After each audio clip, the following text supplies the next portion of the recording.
Bakının ən gözəl və mərkəzi küçələrindən biri olan İstiqlaliyyət küçəsində memarlıq inciləri arasında xüsusi yer olan bir bina ucalır. Azərbaycan Dövlət İqtisad Universitetinin UNEQ-in əsas tədris binası kimi tanıdığımız bu möhtəşəm tikili sadəcə bir təhsil ocağı deyil, həm də tariximizin daş yaddaşıdır. Bakı Reali Məktəbi üçün nəzərdə tutulmuş binanın inşasına 1901-ci ildə memar Dmitri Buynovun layihəsi əsasında başlansa da, layihənin tərtibatında o dövrün baş memarı Yosif Kaslavskinin imzası olmuşdur. İtaliya intibahı üslubunda inşa edilən bu monumental binanın tikintisinə Bakı Duması tərəfindən ilkin smeta dəyəri 340 min rubl nəzərdə tutulsa da, İşlərin gedişində xərclər sürətlə artaraq 500 min rublu ötdü.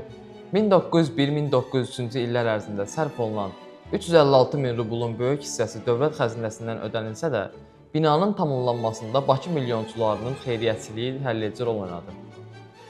Binanın tikintisinə xeyriyyətçi Hacı Zeynalabdin Tağıyev ümumilikdə 38 min rubl vəsait ayırmışdır.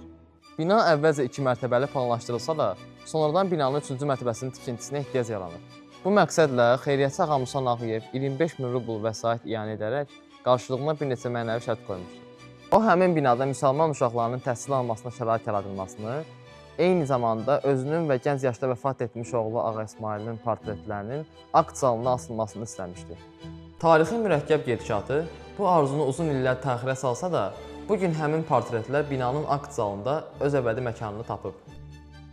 1905-ci ildə tam istifadəyə verilən bina o dövr üçün çox funksiyalı təhsil kompleksi idi.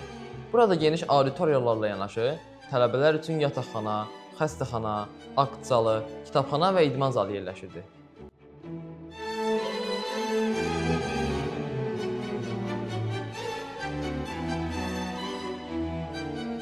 Binanın təhsil tariximizdəki yeri yalnız Reali məktəblə bitmir.